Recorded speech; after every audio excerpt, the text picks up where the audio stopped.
अभी ना नेक्स्ट देखो, अभी ना एक 4 वीक का प्लान हमने बनाया हुआ है आप लोगों के लिए। ये 4 वीक के प्लान में देखो क्या होने वाला है। 4 वीक के प्लान में ऐसा रहेगा कि 1 वीक में आप लोगों को 3 क्लासेस मिलेंगी। जैसे आज यस आपकी मैम। बात हो रही है, ऐसे ही नेक्स्ट वीक से प्लान स्टार्ट होगा। तो नेक्स्ट वीक से आपकी 3 क्लासेस हुआ करेंगी, एक फिजिक्स, एक केमिस्ट्री, एक मैथ्स या फिर बायो। तो होगा अब तीनों क्लासेस, जैसे कि फिजिक्स टीचर ने आपको फिजिक्स पढ़ा दिया, उसके बाद फिजिक्स टीचर आपको डीपीपीस देंगे। सेम केमिस्ट्री टीचर ने आपको पढ़ा दिया, वो डीपीपीस देंगे। बायो टीचर मैं आपको पढ़ाऊंगी, तो मैं आपको क्लास के बाद डीपीपी दूंगी, जो नेक्स्ट वीक वाली मैं क्लास दूंगी। बिकॉज आज वाली जो क्लास होगी वो हम बेसिक वाली क्लास करेंगे, सिर्फ इस चैप्टर का बेसिक बेसिक आज हम पढ़ेंगे। नेक्स्ट क्लास में पूरे टॉपिक हम लोग कवर करेंगे, प्रॉपर नोट्स बनाएंगे, फिर उसी से रिलेटेड मैं आप लोगों को डीपीपीज देने वाली हूँ। अब उन डीपीपीज में क्वेश्चन कौन से आएंगे, जितना मैं आज पढ़ाऊंगी और जितना मैं नेक्स्ट क्लास में पढ़ाऊंगी, उन दोनों क्लासेस का मिला के आएगा आपका डीपीपी में। फिर इसके बाद जैसे ही आपकी तीनों क्लासेस फिनिश हो जाएंगी ना 1 वीक की, उसके बाद आपका संडे में एक टेस्ट होगा। टेस्ट आपका ऑनलाइन होगा, गूगल फॉर्म के थ्रू होगा। गूगल फॉर्म पे टेस्ट, पता है सबको कैसे होता है? Yes yes ma'am. मैम। तो ऐसे आप लोगों का टेस्ट होगा। अब इन तीनों क्लासेस में और जो इस वीक क्लासेस चल रही है, इनकी सारी अटेंडेंस आप लोगों की मार्क की जाएगी। एंड में आपका 1 वीक का आपका रिजल्ट क्या रहा है, 1 वीक का आपका अटेंडेंस क्या रहा है, वो चेक किया जाएगा। ऐसे ही करके टोटल 4 वीक तक आप लोगों का चेक किया जाएगा। 4 वीक तक आप लोगों की क्लास अटेंडेंस क्या है और आपकी क्लास परफॉर्मेंस क्या है, उसके बेसिस पे फिर आप लोगों को अलग अलग बैचेस में डिवाइड किया जाएगा।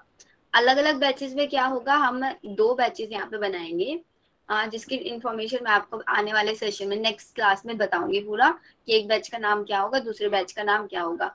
अब दोनों बैचेस में डिफरेंस क्या रहेगा, जो बच्चे क्लास में अटेंडेंस प्रॉपर रखेंगे और टेस्ट में अच्छा परफॉर्म करेंगे, उन बच्चों को मिलेंगी आपकी रेगुलर क्लासेस। मतलब वीकली हो सकता है 5 to 6 क्लासेस आप लोगों को मिले। लेकिन जो बच्चे अटेंडेंस भी नहीं प्रॉपर रख पाएंगे या फिर टेस्ट में भी अच्छा नहीं परफॉर्म करेंगे, उनको वीकली सिर्फ 3 ही क्लासेस मिलेंगी। ठीक है, तो ये आप लोगों का क्राइटेरिया रहेगा बैचेस डिवाइड होने का। अब आपको पता है वीकली 3 क्लासेस लेके आपका सिलेबस तो नहीं फिनिश हो सकता टाइम से। फिर उसमें तो हम आप लोगों को लिमिटेड सिलेबस पढ़ाएंगे। हो सकता है सिर्फ और सिर्फ 12th का भी सिलेबस पढ़ाया जाए, क्योंकि आपको पता है कुछ एंट्रेंस एग्जाम ऐसे भी होता है, आपने सुना होगा सेशन 2 वाली स्लाइड्स में, कि जो एंट्रेंस एग्जाम है सिर्फ क्लास 12th का आता है। तो मे बी जो जिन बच्चों को वो बैच मिलेगा जिसमें वीकली 3 क्लासेस होंगी, उसमें सिर्फ 12th का सिलेबस कराया जाएगा। और जिस बैच में पूरी 5 to 6 डेज की क्लासेस होंगी, उसमें आपका पूरा नीट और जे लेवल का सिलेबस कराया जाएगा। ठीक है, ये ओके। सब है? चलो, तो आज का हमारा टॉपिक है cell cycle and cell division. अब हम टॉपिक अपना स्टार्ट करते हैं। तो क्लास में बच्चों को देखो सबको ध्यान से सुनना है, जो भी मैं यहाँ पे लिखवा रही हूँ उसको side by side note down करना है। अगर नोट डाउन नहीं कर पा रहे तो आप स्क्रीनशॉट ले सकते हो, बाद में आप नोट कर लेना। ठीक है, चलो अब देखो यहाँ पे क्वेश्चन लिखा हुआ है आपका, do you know every organism develop from a single cell? Is this right और नॉट? कि हर एक ऑर्गेनिज्म, जितने भी अर्थ ऑर्गेनिज्म है, स्मॉल से लेके बड़े तक के सब ऑर्गेनिज्म एक सिंगल सेल से डेवलप हुआ है। उस सिंगल सेल का नाम क्या है? Prokaryotic cell. जाइगोट। प्रोकैरियोटिक नहीं, जाइगोट। प्रोकैरियोटिक तो प्रिमिटिव सेल्स होती हैं। अगर हम बेसिकली हर एक इंडिविजुअल की बात करें तो हर एक इंडिविजुअल से सबसे पहले होता है जाइगोट स्टेज में। Very good Ashutosh. Ma'am I am math student, मैं मैथ की क्लास में ज्वाइन नहीं हो पा रहा हूँ। बेटा मैथ्स की क्लास ना आज 9:30 पे है। केमिस्ट्री की डीपीपी नेक्स्ट वीक से आप लोगों को दी जाएगी। मैथ्स क्लास आज 9:30 से, आज 8 AM वाली क्लास नहीं है। आप ओपन बैच ज्वाइन कर सकते हो मैथ्स का। रात को 8 बजे जो क्लास होती है ओपन रहती है, जिन बच्चों की पूरा दिन में कोई भी क्लास मिस हो जाए, वो रात में 8 बजे क्लास ज्वाइन कर सकता है। ठीक है अनीश, आप वो वाली क्लास ज्वाइन कर लेना। चलो, तो अब आप लोगों ने बताया कि ये जो सिंगल सेल का नाम है ये जाइगोट है। अब अगर मैं बात करूं, ये कोई इंडिविजुअल है, ठीक है, कुछ भी इसका नाम रख लो, या फिर कोई भी एक ऑर्गेनिज्म है, इसकी बॉडी के अंदर कितनी सेल्स होंगी? Millions of cell. Millions of cells.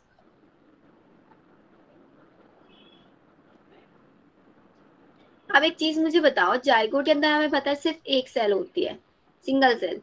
अब सिंगल सेल से मतलब वन सेल से मिलियंस ऑफ सेल्स कैसे बन गई? हम जो मियोटिक जो डिवीजन हो जाता है इसमें। मियोटिक डिवीजन और एक होता है माइटोटिक डिवीजन, दोनों में से आप बोल रहे हो मियोटिक होगा, है ना?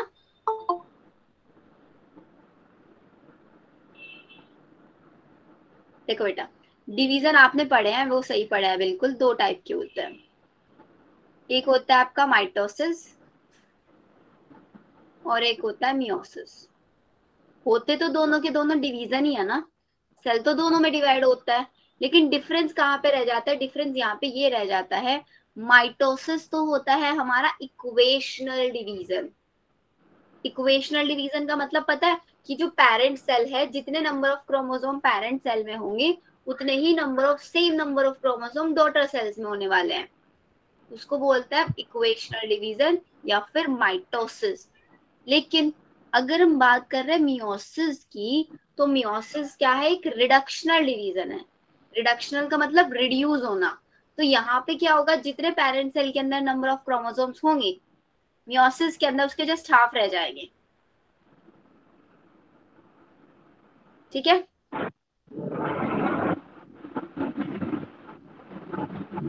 बताओ। अब मुझे बताओ, एक सेल से मिलियंस ऑफ सेल्स कैसी बन गई, कैसे बन गई?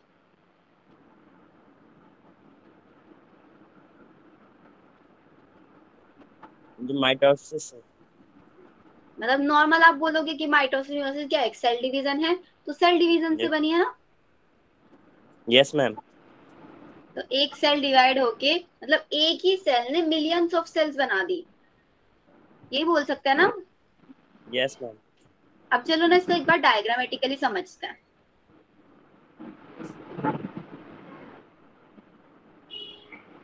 बस ये एक सिंगल सेल है मेरे पास, है ना? सेल के सेंटर में होता है न्यूक्लियस। अब आप बोल रहे हो कि एक सेल से मिलियंस ऑफ सेल्स कैसे बनेंगी? पहले एक सेल से दो सेल बनेंगी। Yes ma'am. फिर ये वाली जो डॉटर सेल बनी वो भी आगे जाके डिवाइड करेगी, फिर वो दो सेल बनाएगी। मीन्स हर एक जो न्यूली फॉर्म सेल है ना, वो आगे जाके डिवाइड होके दो ही सेल बनाने वाली है, ऐसे।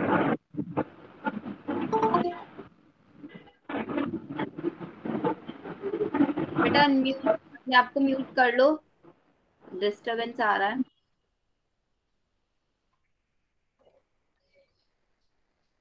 देखो, अब आपने बोला कि एक सेल से दो सेल बनी, दो से कितनी सेल्स बनेगी?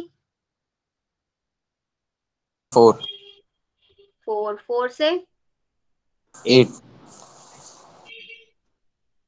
आगे 32 64 अब ये काउंट ऐसे ही कहाँ तक चला जाएगा? मिलियन तक। मिलियन तक, है ना? अब एक चीज बताओ सोच के, ये फर्स्ट सेल तो चलो मैंने मान लिया जाइगोट है। अभी इस जाइगोट ने ही मिलियंस ऑफ सेल्स बना दी। तो अब सपोज ये जो मेरी पहली सेल और ये जो दो सेल बनी, इनका साइज, और जो सबसे एंड में बन रही होंगी millionth of cell, millionth number वाली सेल, उसके और इसके साइज में कुछ डिफरेंस आएगा? Is there any difference in size?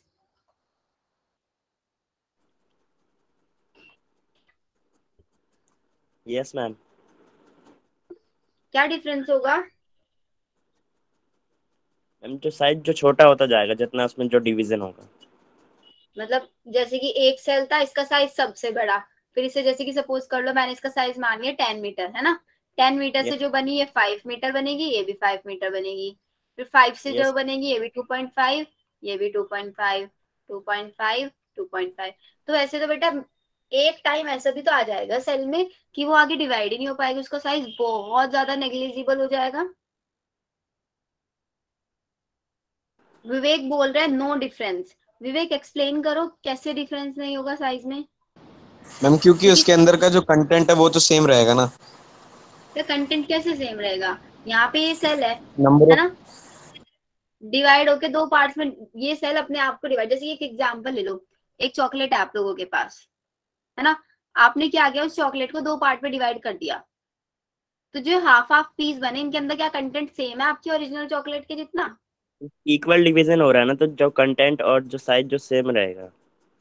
बेटा एक चॉकलेट में भी इक्वल डिवीजन करा दो, पूरी चॉकलेट चलो 5 सेंटीमीटर की है ना, इसको बीच में से कट करा दो, इक्वल डिवीजन करा दो, तो यहाँ पे 2.5 सेंटीमीटर आ जाएगी, ये भी 2.5 सेंटीमीटर है, इसको भी तो हम इक्वल डिवीजन बोलेंगे।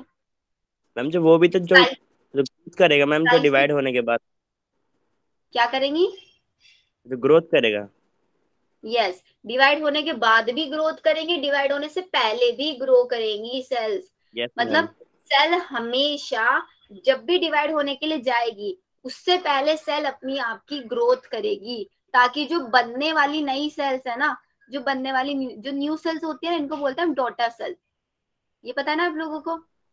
Yes ma'am. और जो डिवाइड होती है इसको हम बोलते हैं parent cell. Yes ma'am. Parent cell divide होके डॉटर सेल्स बनाएगी, तो पेरेंट सेल पहले अपनी ग्रोथ करेगी। अब कैसे ग्रोथ करेगी वो देखो यहाँ पे,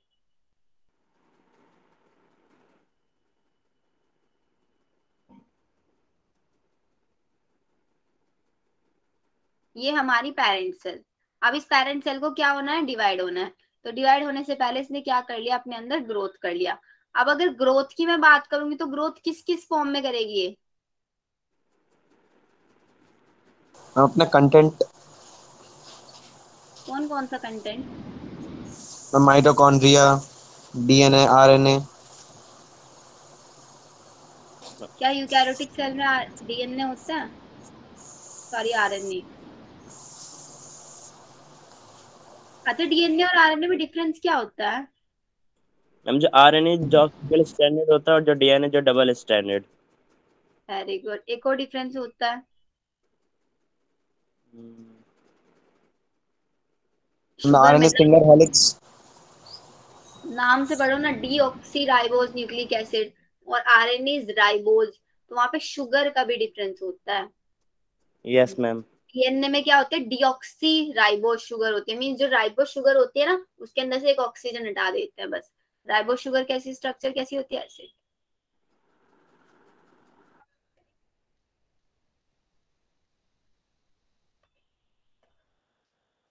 तो यहाँ पे ये होता है ना, ये ऑक्सीजन हटा देते हैं बस यहाँ से, तो ये बन जाएगी डीऑक्सी, और अगर इसमें ऑक्सीजन है तो ये बन जाएगी सिर्फ राइबोज शुगर। चलो अब मैं आप लोगों को क्या बता रही थी, हाँ ये वाला। अब यहाँ पे तो देखो क्या हो रहा है, सेल डिवीजन हो रहा है, यहाँ पे हमारा सेल डिवाइड हो रहा है। अब बस सेल ने डिवाइड हो रहा है, जैसे कि सपोज करो इसका कंटेंट था पहले 5 मीटर का, अब इसने ग्रोथ करके अपना कंटेंट कर लिया 10 मीटर। अब जो डॉटर सेल बनेगी ये कितनी बनेगी, 10 से 5 बनेगी, नहीं बनेगी। अब जो हमारी पेरेंट सेल है और जो डॉटर सेल बनी, इनका साइज आइडेंटिकल हो गया ना। यस मैम, सेम तो रहेगा। हमेशा कोई भी पेरेंट सेल जब डिवाइड होगी, डिवाइड होने से पहले ग्रोथ करेगी। बेटा मैथ की क्लास ना आप रात में 8 बजे ले लेना, नाइट में 8 PM, ठीक है। आज से आपके सर क्लासेस स्टार्ट कर रहे हैं, बिकॉज आपके सर शायद आपको पता होगा वो बिहार में कुछ इंटरनेट के इश्यूज चल रहे हैं ना, वहाँ पे काफी जगह पे इंटरनेट बंद किया हुआ है। Yes ma'am. तो आपकी जो मैथ्स वाले टीचर है ना वो बिहार से ही है, इसलिए वो क्लासेस नहीं ले पा रहे हैं। बट आप लोगों के साथ आप लोगों से वो क्लासेस ले पाए, इसलिए वो अपनी लोकेशन चेंज कर रहे हैं, वो बिहार से लखनऊ शिफ्ट हो रहे हैं जब तक ये इंटरनेट वाली प्रॉब्लम सॉल्व नहीं हो जाती, ठीक है। तो देखो अब, तो अब यहाँ पे जो सेल डिवाइड हो रहा है, सेल डिवाइड होने से पहले यहाँ पे बीच में कुछ स्टेप्स करेगा जिसको हम बोलते हैं सेल ग्रोथ। अब सेल ग्रोथ का मतलब क्या होगा कि सेल सबसे पहले क्या करेगा, अपना साइटोप्लाज्मिक मटेरियल उसको इंक्रीज कराएगा, कराएगा नहीं? Yes ma'am. साइटोप्लाज्मिक मटेरियल क्या क्या होता है?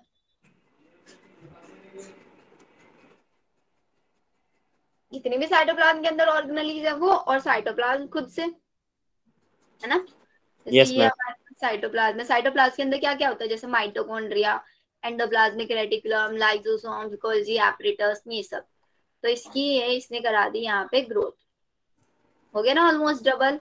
और फिर इसको डिवाइड करा देगा भी ये। अब जब ये डिवाइड होगा ना, अब जब ये वाली डॉटर सेल है, ये डॉटर सेल डिवाइड करेगी तो पहले ये अपने आप की ग्रोथ करेगी, और फिर ग्रोथ करने के बाद ये अपने आप को क्या करेगी, डिवाइड करेगी। तो इस वजह से हमेशा, चाहे आप कितने भी डिवीजन करा लें ना सेल में, सेल का साइज हमेशा मेंटेन रहेगा। इसके साथ साथ चलो साइटोप्लाज्म तो हमने करा दिया, अब जो न्यूक्लियस है, न्यूक्लियस के अंदर वाला जो मटेरियल है उसकी भी तो हमें ग्रोथ करानी पड़ेगी ना, क्योंकि उसको भी दो पार्ट्स में डिवाइड करना है, दो डॉटर सेल्स के अंदर हमें इसको देना है। तो उसको हम क्या बोलते हैं, डीएनए सिंथेसिस। इसके अंदर मटेरियल क्या होता है, डीएनए होता है। एक और नाम आप लोगों ने सुना होगा, क्रोमेटिन मटेरियल। यस मैम, जो न्यूक्लियस में होता है। और एक और नाम आपने सुना होगा, क्रोमोसोम। यस मैम, जो जब भी हम न्यूक्लियस के अंदर की मटेरियल की बात करते हैं तो बच्चे ये नाम बताते हैं, कोई डीएनए बताता है, कोई जेनेटिक मटेरियल, कोई क्रोमेटिन मटेरियल, कोई क्रोमोसोम, है ना।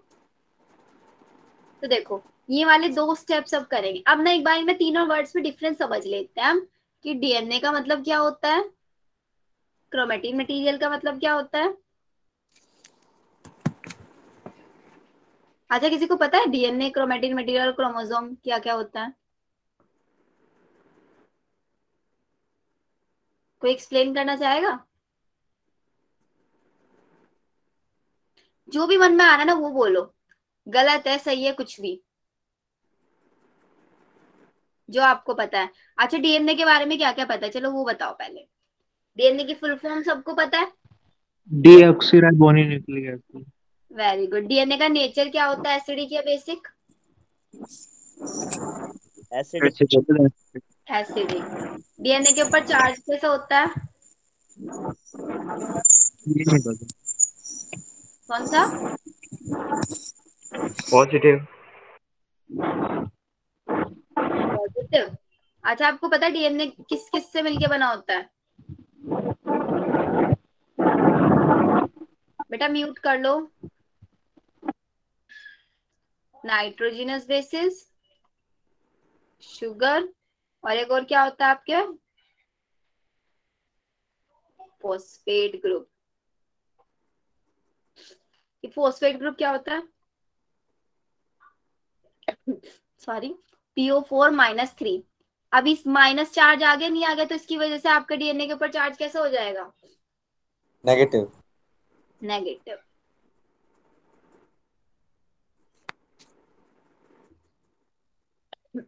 और डीएनए क्या होता है, डबल स्ट्रैंडेड स्ट्रक्चर होती है। डीएनए की लेंथ कितनी होती है, 2.2 मीटर। 2.2 मीटर। अब इस 2.2 मीटर डीएनए को हमें किसके अंदर फिट कराना है, न्यूक्लियस। न्यूक्लियस के अंदर। 2.2 मीटर डीएनए को हम नेकेड आई से देख सकते हैं ना, मतलब इमेजिन कर लो 2.2 मीटर का थ्रेड है आपके पास, उसको तो नेकेड आई से देख सकते हो। Yes ma'am. Yes sir. अब लेकिन न्यूक्लियस को तो हम नेकेड आई से नहीं देख सकते, तो इस 2.2 मीटर डीएनए को न्यूक्लियस के अंदर कैसे फिट कराएंगे,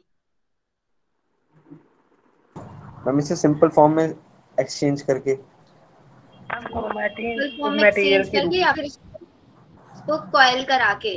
यस मैम। जैसे कि ये मेरे पास डीएनए है, ऐसे ही तो होता है ना डीएनए। इस डीएनए की यस मैंने क्या करा दिया, कॉइलिंग करा दी आपस में, करा दी कॉइलिंग। जब इसकी मैंने ऐसे कॉइलिंग करा दी, इसी को बोलते हैं हम क्या, क्रोमेटिन मटेरियल। तो क्रोमेटिन मटेरियल क्या है, it is the condensed form of DNA.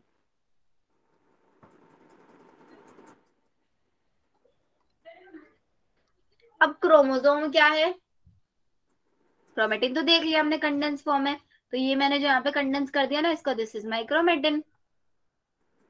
अब अगर मैंने इसी क्रोमेटिन को एक पर्टिकुलर शेप में मैं ले आई, एक्स शेप में ऐसे,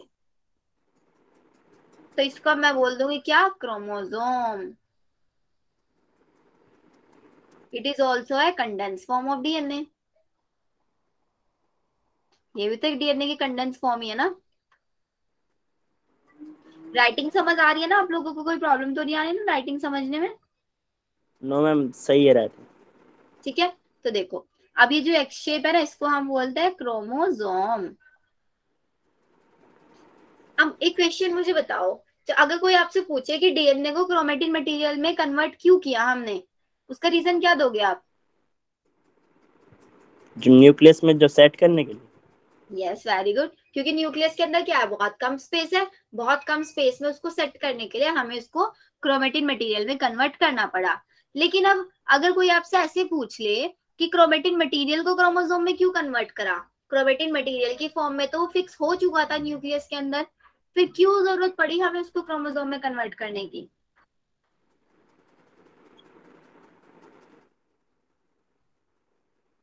बताओ।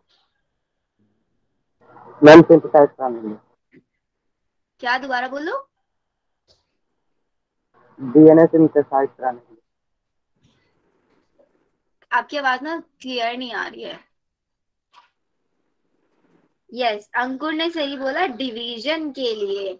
अब डिवीजन के लिए क्यों करना पड़ा वो आप लोग समझो यहाँ पे। सपोज करो ये जो 2.2 मीटर का थ्रेड है ना, अभी आपके पास इस फॉर्म में है।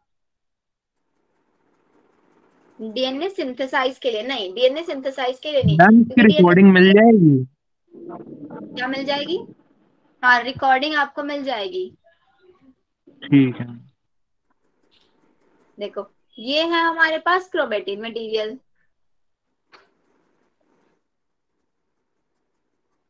और ये है मेरे पास क्रोमोसोम।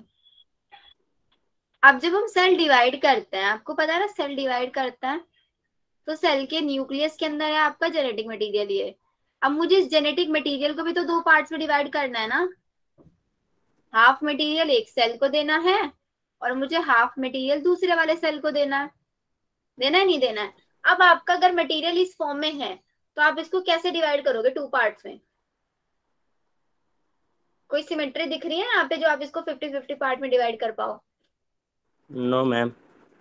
तो इसलिए आपको क्या करना पड़ेगा, आपका जो डीएनए है इसको क्रोमोसोम में कन्वर्ट करना पड़ेगा। अब क्रोमोसोम में तो सिमेट्री है ना, क्रोमोसोम में आप इसको बीच बीच में से ऐसे कट कर दो, ये दो आर्म्स आपकी एक क्रोमोसोम में चली जाएंगी, और ये दो आर्म्स आपकी मतलब एक सेल में चली जाएंगी, और दो आर्म्स दूसरे सेल में चली जाएंगी।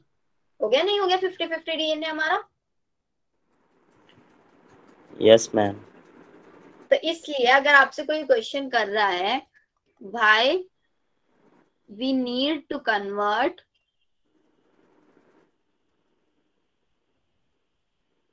chromatin material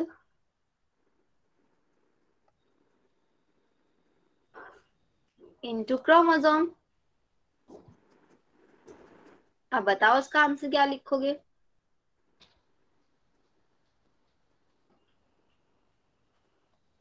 For a perfect division, yes ma'am. for a perfect division of genetic material, genetic material. DNA लिख लो, बात एक ही है। यस चलो मैम। इतनी चीजें हमारे पास क्लियर हुई। अब अच्छा, बायो लैब में गए हो आप सभी लोग? Yes ma'am. Yes ma'am. चलो, अब आप लोग बायो लैब में हो, आपको टीचर ने ना दो स्लाइड्स दे दी। माइक्रोस्कोप यूज किया है बायो लैब में? Yes yes ma'am. Ma'am. Teacher ने आपको दो स्लाइड्स दे दी। अब टीचर ने आपको बोला कि स्लाइड नंबर ए और स्लाइड नंबर बी, ये इन दोनों स्लाइड को आइडेंटिफाई करो। इन दोनों सेल को आइडेंटिफाई करो कि इन विच स्लाइड, बेटा म्यूट करो, in which slide cell is in division phase. अब बताओ कैसे आइडेंटिफाई करोगे? दोनों स्लाइड आपने माइक्रोस्कोप में देखने स्टार्ट कर दी। आपने पहले ए स्लाइड को देखा माइक्रोस्कोप में, तो आपने देखा कि मुझे ना उसके न्यूक्लियस के अंदर ऐसे वाला मटेरियल दिख रहा है इस फॉर्म में। फिर आपने बी स्लाइड को देखा, बी स्लाइड में आप देख रहे हो कि न्यूक्लियस के अंदर आपको मटेरियल इस फॉर्म में दिख रहा है। तो आप टीचर को क्या आंसर करोगे? किस स्लाइड के अंदर आपकी सेल डिवीजन फेज में है? बी बी बी स्लाइड में, बी क्यों बोला आपने? क्योंकि मैम इसमें क्रोमोसोम है। हाँ, वेरी गुड। तो इसका मतलब जब हमारी एक नॉर्मल सेल है, उस नॉर्मल सेल के अंदर जो उसका डीएनए है वो हमेशा किस फॉर्म में मिलेगा? क्रोमोसोम फॉर्म में। क्रोमेटिन की फॉर्म में। नॉर्मल सेल, अभी वो सेल डिवाइड नहीं हो रही है तो उसका मटेरियल तो क्रोमेटिन की फॉर्म में मिलेगा ना। लेकिन अभी एक सेल है जो डिवाइडिंग सेल है, अब डिवाइडिंग सेल का डीएनए किस फॉर्म में मिलेगा? Chromosome chromosome. तो ये वाली चीज क्लियर हुई सबको? ये क्वेश्चन ना आप लोगों से एग्जामिनर्स पूछते हैं बहुत बार, अगर आपके वहाँ पे स्कूल्स में प्रैक्टिकल्स वगैरह होते हो ना, प्रैक्टिकल्स में टीचर बहुत पूछते हैं। या फिर इवन अगर आप लोग कभी उसकी रिसर्च वगैरह करोगे, बीएससी एमएससी अगर बायो से करोगे, तो वहां पे बहुत ज्यादा आते हैं क्वेश्चंस आइडेंटिफिकेशन के। लेकिन बच्चे हाई लेवल का पढ़ लेते हैं, पूरा cell cycle and cell division पढ़ लेंगे, उनको यही नहीं पता होता कि क्रोमेटिन को क्रोमोसोम में क्यों कन्वर्ट करना पड़ता है। हाँ, बस उनको पता है कि जब सेल इंटरफेज में है वहां पे क्रोमेटिन मटेरियल दिखाई देता है, जब सेल प्रोफेज में पहुंच गया वहां पे वो स्ट्रक्चर क्रोमोसोम बन जाती है। यही पढ़ा होगा ना अब तक तो बस। Yes ma'am. लेकिन इसके पीछे का रीजन पता होगा। अच्छा, अगर रीजन पता है हमें कि क्रोमेटिन की फॉर्म में कब होगा क्रोमोसोम, तो कभी नहीं भूलेंगे ना हम इस कंसेप्ट को। Yes ma'am. तो इसलिए हमेशा बायो को जब भी पढ़ाई करो, एक पर्टिकुलर ऐसे वे में पढ़ाई करो कि आप उसको भूलो मत कभी भी, इस वे में। चलो, इतना अब हमारा क्लियर हुआ ये चीज कि नॉर्मल सेल में क्या होगा और डिवाइडिंग सेल में क्या होगा।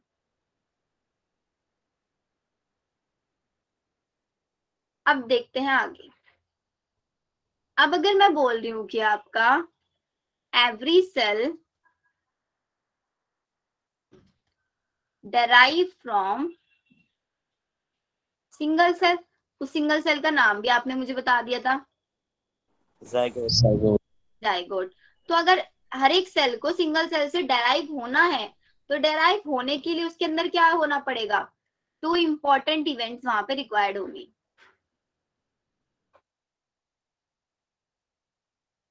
कौन कौन सी इवेंट्स होंगी?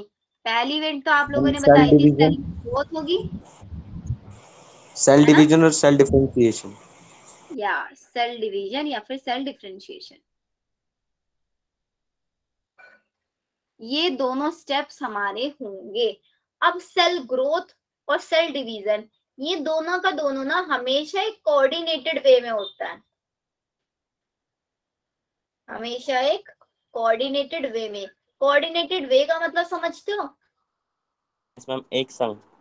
एक सिक्वेंशियल वे में, एक सिक्वेंशियल। सिक्वेंशियल का मतलब अगर पहले मैं बोल रही हूँ कि सिर्फ और सिर्फ सेल ग्रोथ होगी, तो फर्स्ट स्टेप पे सिर्फ और सिर्फ सेल ग्रोथ ही होगी। सेकंड स्टेप में मैंने बोल दिया डीएनए सिंथेसिस होगा, तो बेटा सेकंड स्टेप में ना सिर्फ डीएनए सिंथेसिस होगा। ये नहीं कि फिर आप पहले डीएनए सिंथेसिस करा दोगे बाद में सेल ग्रोथ करा दोगे।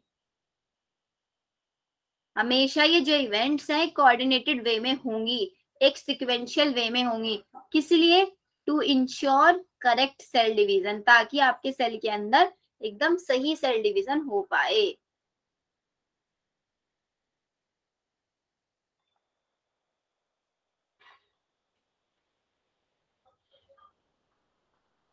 ये चीज बताओ, आप समझ में आई? Yes ma'am. चलो, अब ये सेल डिवीजन वाले जो स्टेप्स हैं कि आपका सेल ग्रोथ होगी, सेल डिवाइड होगा, एक एक फेजेस में चल रहा है। ये वाली चीज ना सिर्फ और सिर्फ किसके अंदर अप्लाई होती है? आपके यूकैरियोटिक सेल के अंदर।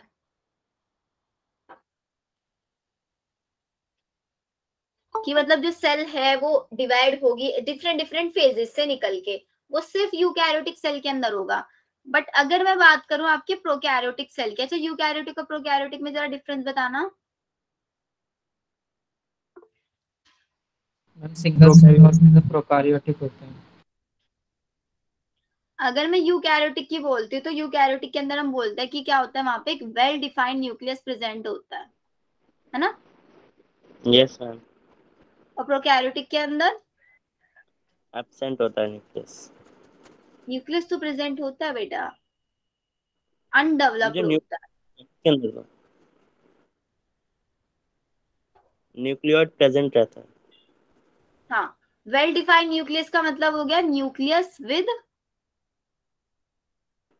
मेम्ब्रेन। Yes, nuclear envelope.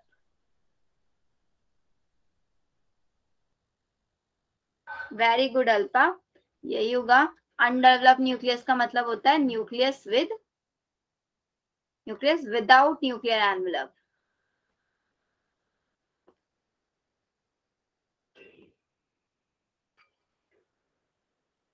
अब मैंने बोला आप लोगों की जो प्रोकैरियोटिक सेल है ना, इसके सेल डिवीजन में, जब इसका सेल डिवीजन होगा तो बहुत सारी फेजेस आती हैं। सेल डिवीजन होगा विद अ पर्टिकुलर फेजेस। आप लोगों ने ऑलरेडी पढ़ी भी होंगी ये फेजेस, पहले G1 फेज, फिर S फेज, G2 फेज, फिर आपकी M फेज, ऐसे फेजेस पढ़ी है ना। Yes ma'am. लेकिन प्रोकैरियोटिक सेल के अंदर ऐसा नहीं होता। प्रोकैरियोटिक सेल में बिल्कुल ऐसा नहीं होता। प्रोकैरियोटिक सेल के अंदर कोई भी फेजेस प्रेजेंट नहीं होती। No phases are present. अब क्यों प्रेजेंट नहीं होती इसके अंदर फेजेस, एक और डिफरेंस है इसका। आपका यूकैरियोटिक सेल का जो डीएनए है वो किसके अंदर प्रेजेंट है, न्यूक्लियस के अंदर, है ना। प्रोकैरियोटिक सेल का जो डीएनए वो कहाँ पे प्रेजेंट होगा, साइटोप्लाज्म। साइटोप्लाज्म में। अब यहाँ पे न्यूक्लियस के अंदर डीएनए प्रेजेंट है, यूकैरियोटिक के मैं भी बात कर रही हूँ। यूकैरियोटिक का डीएनए आपका न्यूक्लियस के अंदर प्रेजेंट है। अब डीएनए किसके ऊपर रैप होता है, 2.2 मीटर का डीएनए, उसको रैप होने के लिए भी कुछ चीज की जरूरत पड़ेगी, नहीं पड़ेगी? Chromatin fibre. नहीं, देखो यहाँ पे समझो, ये डीएनए आपका है। अब इस डीएनए, सपोज आपके पास एक 2.2 मीटर का थ्रेड है, आप उस थ्रेड को ऐसे ही थोड़ी ना रखोगे, किसी चीज के ऊपर रैप करके रखोगे ना। हेलिक्स। तो ऐसे ही यहाँ पे रैप करने के लिए हम यूज करते हैं हिस्टोन प्रोटीन्स। ये पूरा का पूरा मैकेनिज्म ना आपके क्लास 12th में हम पढ़ने वाले हैं, मॉलिक्यूलर बेसिस ऑफ इनहेरिटेंस में। मैम ये 11th का है या फिर 12th का? बेटा जो चैप्टर है ना वो 11th का है, लेकिन आप लोग 12th में आ चुके हो ना, इसलिए मैं थोड़ा थोड़ा 11th और 12th को रिलेट करके पढ़ा रही हूँ कि आप लोगों को क्यों जरूरत है 12th में आगे पढ़ने की। 11th तक की बायो क्यों सफिशिएंट नहीं है, क्योंकि 11th में ना ऐसे बहुत सारी चीजें हैं जो आपने बीच में छोड़ी हुई हैं। जैसे कि ये वाला चैप्टर, इस वाले चैप्टर में आपने ये देखा था कि हाँ डीएनए है 2.2 मीटर का, वो रैप होता है, लेकिन वो रैप कैसे होता है, किसके ऊपर रैप होता है, उसके पीछे का मैकेनिज्म क्या होता है, वो पूरा का पूरा आप लोग 12th क्लास में आके पढ़ोगे। But ma'am I am in class 11th। बेटा आप क्लास 11th में हो, लेकिन ये वाले बैचेस तो हमारे क्लास 12th के लिए है।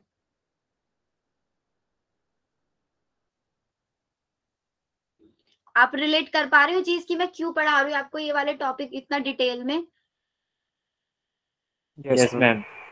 देखो, अब जैसे कि एक और कंसेप्ट मैंने आपको बताया था, ये वाला,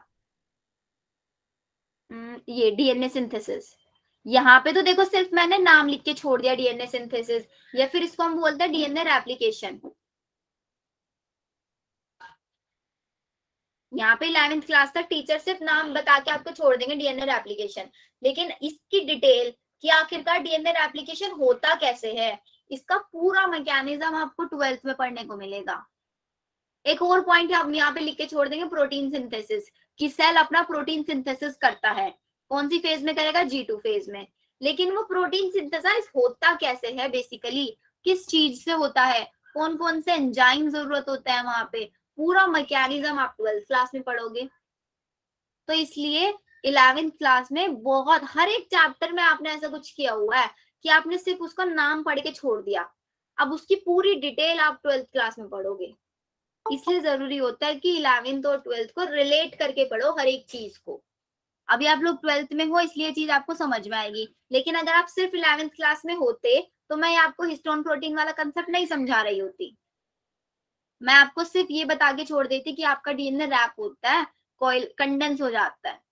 लेकिन अभी आप 12th का पढ़ने वाले हो, इसलिए ये वाला टॉपिक आपको पता होना जरूरी है। अब देखो, डीएनए हमें पता है 2.2 मीटर का है। अभी 2.2 मीटर का डीएनए अपने आप को रैप किसके ऊपर करता है, आपके हिस्टोन प्रोटीन के ऊपर रैप करता है। और रैप करने के पीछे का रीजन क्या रहता है, रैप करने के पीछे का रीजन ये होता है, हिस्टोन प्रोटीन डीएनए के ऊपर हमें पता है चार्ज कैसा रहता है, नेगेटिव, और हिस्टोन के ऊपर चार्ज होता है पॉजिटिव। डीएनए का नेचर है एसिडिक और हिस्टोन का नेचर है बेसिक। अब आपको पता है नेगेटिव पॉजिटिव अट्रैक्ट करेंगे। अट्रैक्ट। तो जैसे ये हिस्टोन प्रोटीन दिखे आपके डीएनए को न्यूक्लियस के अंदर, तो डीएनए आएगा यहाँ पे और इनके ऊपर ऐसे रैप हो जाएगा।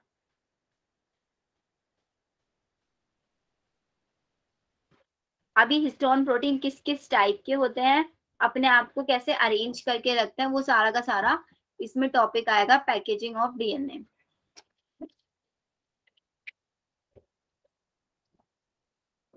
इस टॉपिक में आप लोग पढ़ने वाला है, या फिर अगर आप लोगों के पास 12th क्लास की बुक होगी ना, उसमें ये वाला चैप्टर ओपन करके देखना, आपको यहाँ पे मिल जाएगा टॉपिक पैकेजिंग ऑफ डीएनए। पूरा डायग्राम बना के आपको समझाया हुआ है। आ गया ये चीज समझ में कि डीएनए अपने आपको रैप कैसे करता है। यस अब मैम। ये वाला मैंने क्यों बताया, ये वाला इसलिए बताया क्योंकि ये सिर्फ यूकैरियोटिक सेल के अंदर होता है। अब प्रोकैरियोटिक के अंदर क्या होगा, प्रोकैरियोटिक के अंदर तो आपका जो डीएनए है वो तो साइटोप्लाज्म के अंदर है। तो यहाँ पे क्या होता है, आपका जो डीएनए है वो पैक्ड हो जाता है साइटोप्लाज्म के अंदर ही। DNA is packed in cytoplasm, और इस स्ट्रक्चर को हम क्या बोलते हैं, न्यूक्लियोइड। इसको हम यहाँ पे बोलेंगे न्यूक्लियोइड।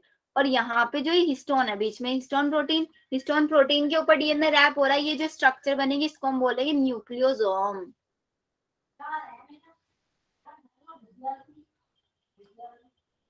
अब समझ में आया यूकैरियोटिक और प्रोकैरियोटिक में डिफरेंस क्या होता है, इनके सेल डिवीजन में डिफरेंस क्या होता है।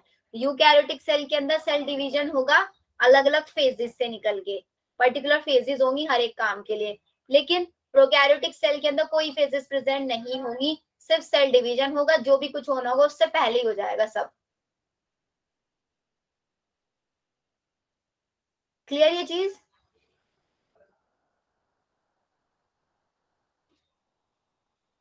बताओ Yes, ma'am. बच्चों, क्लियर यहाँ तक।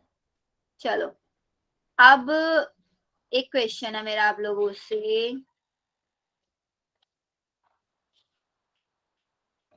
एंड जो मैं क्वेश्चन लिख रही हूँ ना, इसका मुझे आंसर चैट सेक्शन में कोई नहीं लिख के बताएगा, ना कोई बोल के बताएगा, सब इसका आंसर पोल में करेंगे एवरीवन। ठीक है, मैं फिर से रिपीट कर रही हूँ, जो भी मैं क्वेश्चन यहाँ पे लिख रही हूँ उसका आंसर सब पोल में करेंगे। DNA application in bacteria occurs in, A option है आपका इन स्पेस, बी में आएगा आपका, लिख दो यहाँ पे इन, लिखो यहाँ पे प्रायर टू,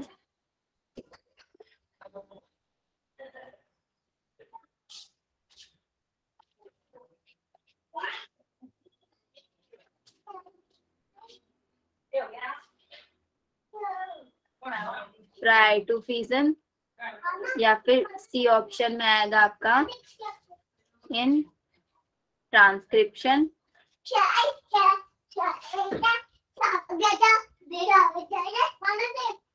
अब डी ऑप्शन में लिखो इन G1 फेज। इसका आंसर करो चलो जल्दी से, मैं यहाँ पे पोल लॉन्च कर रही हूँ आपका, सब आंसर पोल में करेंगे, तब तक क्वेश्चन को सॉल्व करो। मैंने क्वेश्चन लॉन्च कर दिया, सॉल्व करो।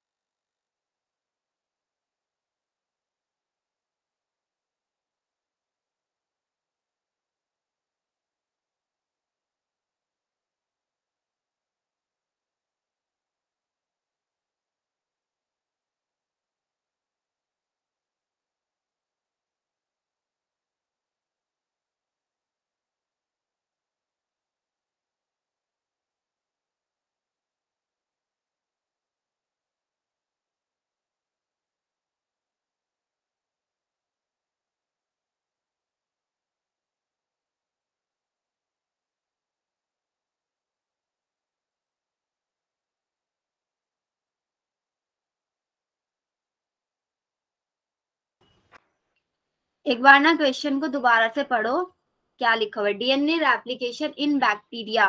बैक्टीरिया किस टाइप की सेल्स होती है पहले ये बताओ। प्रोकैरियोटिक। तो प्रोकैरियोटिक, तो इसका मतलब प्रोकैरियोटिक के अंदर कोई फेजेस नहीं होती, तो वहां पे ना तो एस फेज होगा। तो ए आंसर किस किसने किया है, ए आंसर किस किसने किया है। तो जब वहां पे कोई फेजेस नहीं होती तो एस फेज कहाँ से होगी, वहां पे एस फेज नहीं होगी ना। रीजन इन एस फेज नहीं है वहां पे, अभी बताया था ना, देखो लास्ट स्लाइड में ही मैंने आपको कि वहां पे कोई फेजेस नहीं होती, नो फेजेस आर प्रेजेंट। जब कोई फेजेस है ही नहीं वहां पे, अभी बताया था ना कि डिवीजन से पहले कुछ हो जाता है, तो इसलिए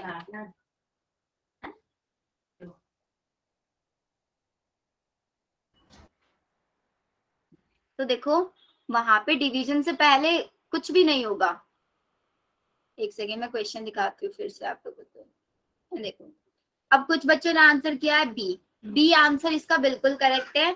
अब कुछ बच्चों ने सी भी आंसर किया, ट्रांसक्रिप्शन। डी किया किसी ने जीवन फेज। अब आप खुद बताओ, फेजेस तो कुछ होती नहीं है यहाँ पे।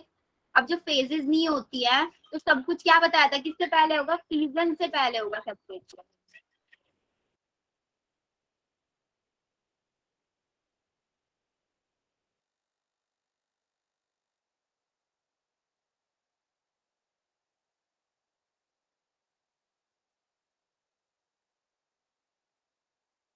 ठीक है यहाँ तक, ये बताओ। अब जिन्होंने आंसर किया था आपका ए आंसर, जिसने सी किया और जिसने डी किया, उसको पता चल गया ना करेक्ट आंसर क्या होगा। सब बच्चे जल्दी से यस लिख के बताओ, सबको समझ में आया बी आंसर क्यों हुआ।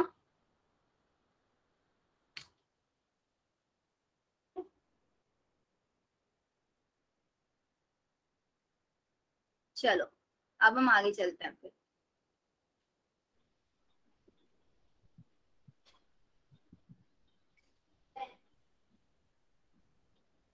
अच्छा स्लाइड्स किसी को नोट करनी है यहाँ पे, या स्लाइड्स में इनको रफ कर दूं।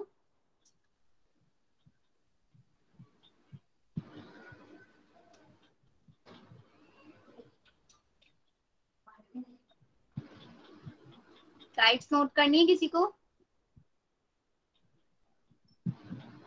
नो। चलो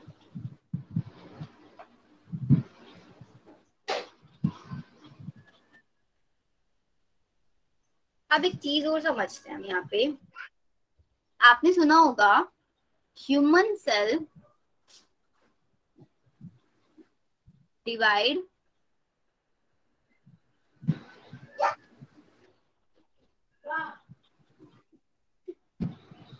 once in 24 आवर, और एक और आपने सुना है yeast cell divide once in 90 minutes. In 24 hour का मतलब क्या है कि ह्यूमन सेल होती है वो डिवाइड करती है एक बार सिर्फ 24 आवर्स में। बताओ 24 घंटे में सेल एक बार डिवाइड करेगी। अब इसी पीरियड में आपका क्या आ जाएगा, दो फेजेस आएंगे। क्या आएगा, एक तो होगा आपका सेल साइकिल वाला पीरियड और एक आएगा आपका सेल डिवीजन वाला पीरियड। अब इन 24 आवर में से सेल साइकिल चलती है आपकी 23 आवर और सेल डिवीजन होता है सिर्फ 1 आवर में।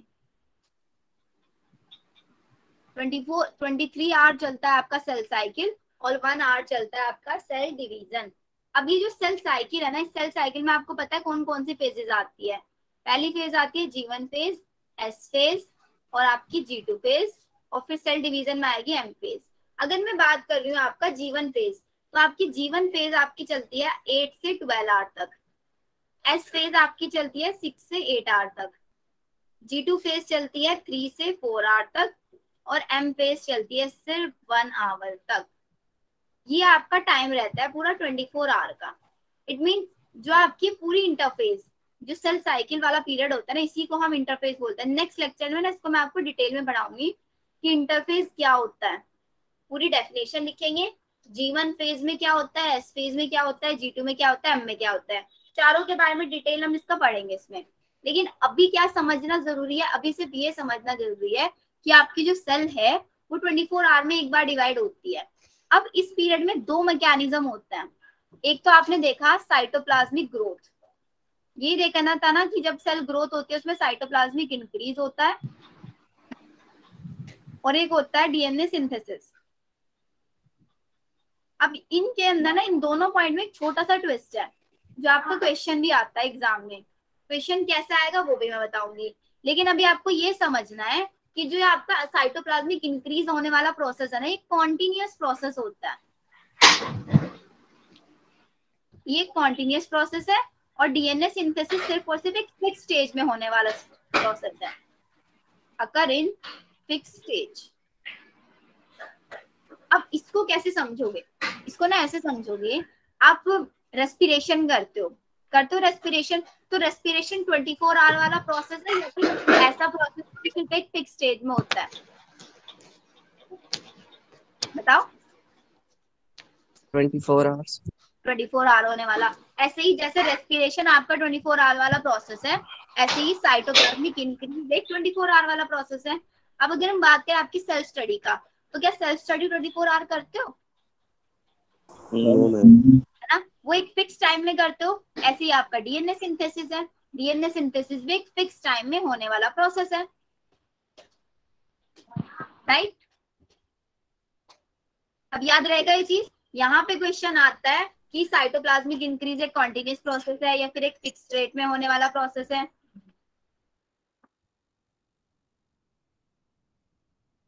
यस बताओ। मुझे ये कंटिन्यूअस। वाली चीज आज के लेक्चर में अच्छा कोई भी डाउट है और आपको? No ma'am. No ma'am. Screenshots No, लेने हैं ma'am. इसके?